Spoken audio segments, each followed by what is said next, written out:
What's going on, everyone? Hope you're doing well. Hope you had a fantastic Christmas, and I hope you had a fantastic New Year's as well. Yeah, super excited to be back. This is the first episode of the Mind Blueprint podcast of 2020. So, brand new year, brand new decade, lots of stuff to be excited about. I recently started a digital marketing apprenticeship, so yeah, learning a whole bunch of new stuff that I think will greatly benefit the quality of these in the future. So yeah, we'll just have to see how we get on. And yeah, I hope you had a fantastic New Year's and Christmas and spent a lot of time with family and friends and just enjoyed your time off. Um, just a quick update, I am going to be investing in a new mic. I am aware of the quality of the microphone in the previous recordings and this recording. However, I am going to be buying a proper mic with a proper stand, proper everything that I'm going to need to record a decent quality audio. So yeah, it just makes the whole podcast a lot better quality, and yeah, increases the benefit for you guys so you don't actually have audio jumping in and out. And if you do, apologies. So, the one thing I've been thinking about over the Christmas period, the New Year's period, is game planning and athletes and how they achieve the levels of excellence in their chosen field. I have taken time off during Christmas and New Year's. I had about 2 weeks off, 15 days off, where I just recuperated, didn't do too much. One of the typical lazy times off where I ate too much food, spent too much time doing nothing. But it was great. It was exactly what I needed to recuperate, regenerate my energy, and get focused on everything that I want to achieve in 2020. So yeah, some of the things I want to do, I want to achieve is to get this podcast on to 100 average listeners, 100 average viewers, dependent on the platform that you're listening to this on, be it Apple, be it Spotify, be it YouTube, be it a separate website, or be it just the mindblueprint.com if you're listening on that. So, yeah, what I want to do is increase my audience reach and provide value to 100 people each episode consistently. So, that's my goal for 2020 in regards to the podcast. Yeah, keep providing quality content, keep providing value, and just increase the number of people that are listening and are paying attention to the series that we've got going on. So, what I'm going to be talking today in this episode 5, I believe, of this podcast is game planning and performance review. Now, within sports, within athletics, within any physical competition, you have professional athletes. You have professional people that are at the top of their game, the game where they are a hell of a lot better than anyone else in the world, their country, their city, their college, wherever it is, whatever sport or level you're at. Professional athletes are above the average human being in their chosen field. And yes, they start off with talent, but where they get to that level of that degree of level where they are consistently performing is by practice, hours and hours and hours of it, but also reviewing their game film, their game tape. This is commonly known to be doing in American football in the UK, or soccer for people that are listening to outside of the UK and outside of Europe. And yeah, rugby, golf, majority of sports. What I want to do this year is incorporate that premise, that principle of taking a look of where you are doing whatever you are doing. Let's say, for example, you are creating content. You are creating content for blogs. You are trying to get better at writing. And the only way you are going to get better at writing is by writing blogs, obviously. However, not a lot of people do this is once they have finished their blog, and they publish it, they don't go back and reread it a week later, a month later, to see if there is anything now with a different mindset, a fresh outlook on the topic that they've written, if they would change their writing style or if they would change their approach to that specific blog. There are blogs that I've written on the mindblueprint.com earlier this year in June, July time, where I feel my writing ability has come on a long way, and I know more the style that I'm trying to portray. So there is definitely things in those blogs that if I were to write them now or to rewrite them, I would do them differently, because there are pieces of information that I now know that I would incorporate into those blog entries that I feel would increase the benefit value that you guys were getting from them. So that's just one example of improving an area in your life. The principle behind it is not a lot of people are paying close enough attention to the areas in their life that they want to improve. They are looking at, for example, let's say you want to lose weight. Typical New Year, New You goal, or New Year's Day goal, New Year's goal, is for people to go into the gym and lose weight. Now, that's all well and good, dependent on how extreme the goal is. If it's just to be more active in the gym, then this may not be applicable to you. However, if you are aiming to lose 100 pounds, then this will be applicable to you, because when you start, you're going to be losing a lot of weight. You are going to be losing a lot of weight because this is something abnormal to you, and you don't exercise as often as you should. Otherwise, you wouldn't have set this as a New Year's goal. You wouldn't be actively pushing yourself to be in the gym. You would just be in the gym day in, day out as a part of your normal routine. So when you first start off trying to lose weight, you're going to be seeing results. You're going to be seeing results because it is, as I said, different to your usual routine. So by doing this, you are going to lose a few pounds, maybe 10, 20, 30, 40 pounds. But there is going to be a point where you're going to hit a plateau. With anything, you are going to hit a plateau, and it is going to take reviewing, reforming, restructuring for you to be able to break past that weight loss barrier, because you may be stuck at, I've lost 50 pounds, but I can't lose 55. I can't lose 51. I can't get to that 60 pound lost barrier. And by continuing to do the same things, then you are just going to be achieving the same results as you have been for the first 50 pounds that you lost. That way of thinking isn't going to get you to your goal of achieving the 100 pound weight loss.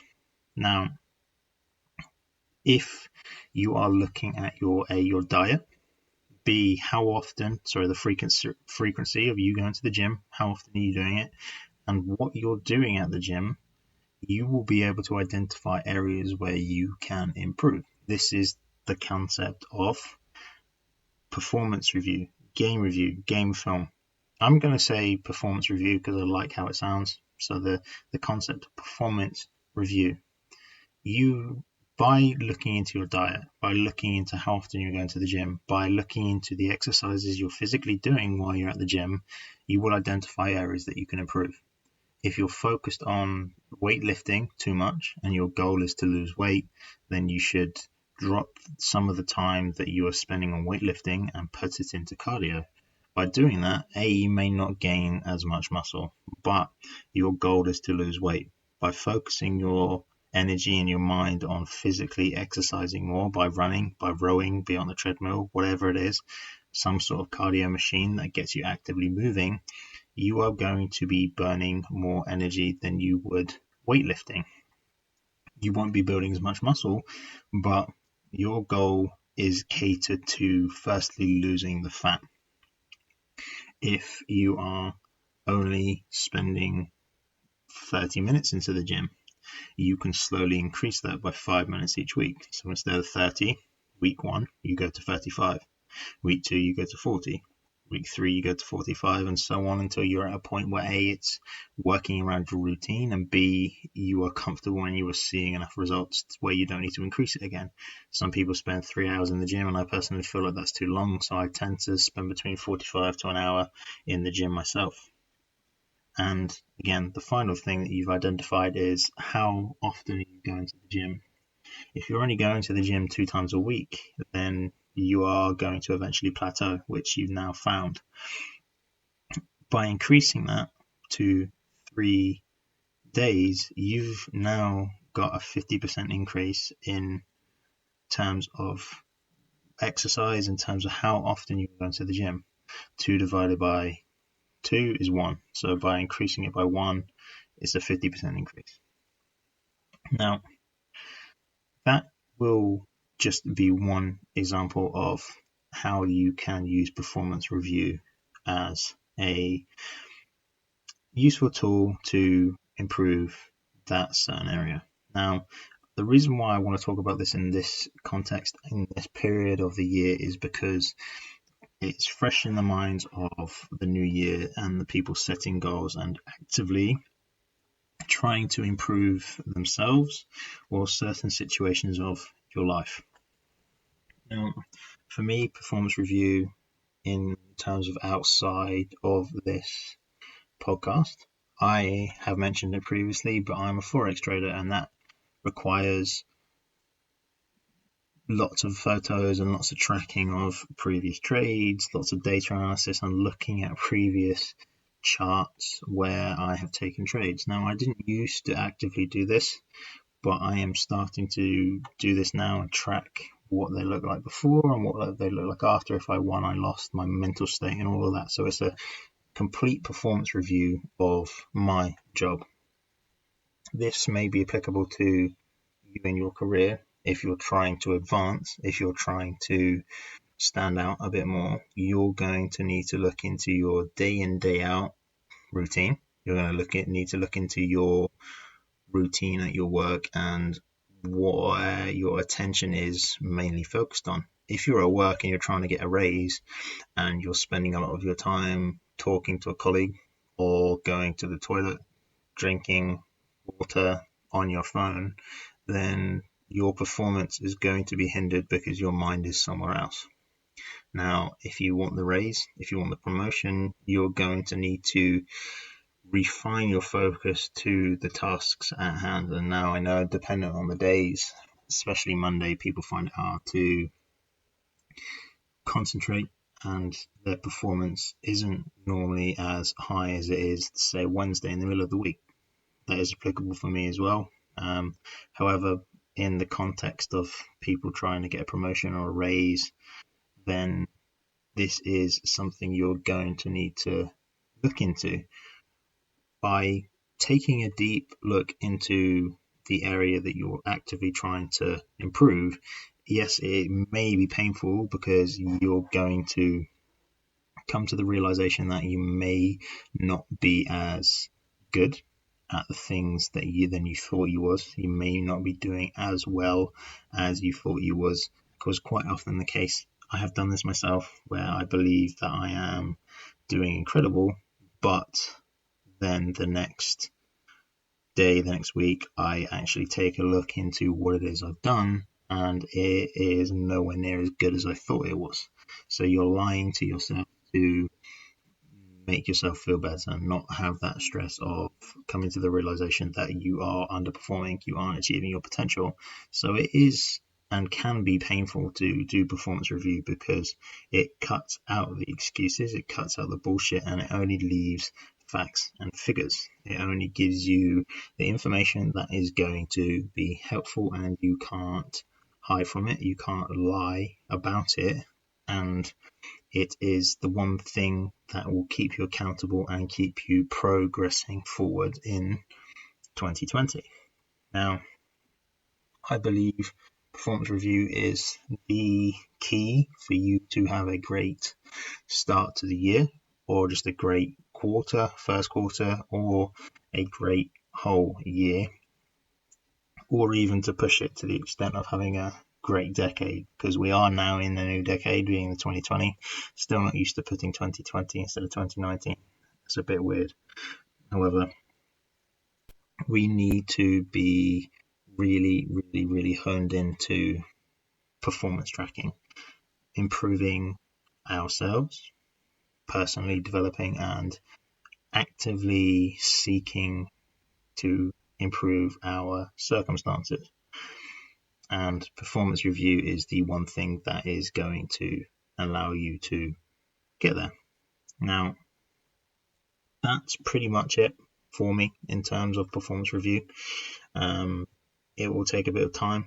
It will take commitment and dedication to actively seek what you are doing, to actively seek improved performances, and actively review yourself as a person and how well you are doing in those circumstances where you are trying to improve, aspire to improve. So I hope you take this information away from you. I hope you start to implement performance review, especially if you are trying to become an athlete. Performance review will take your game to that next level.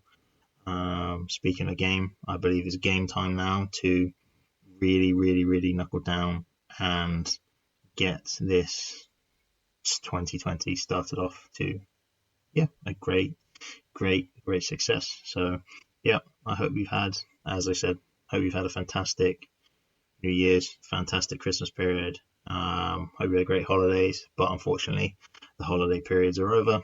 The holiday periods are done and dusted, and now this is where the real work begins. I don't want you to be another statistic of setting a New Year's goal and failing by the end of January, the end of February, by the end of March. I want you to succeed. I want you to stick out with this. I want you to stick out your New Year's goal, your resolutions, and actively improve your life. So remember, performance review will give you an open picture of where you are, where you're currently at mentally, physically, emotionally, and will help you improve your life drastically if you choose to incorporate it. But it's game time. I hope you have a fantastic week, and I shall see you next time on the 6th episode of the Mind Blueprint podcast. As always, I've been James, and I will see you on the next one. Peace.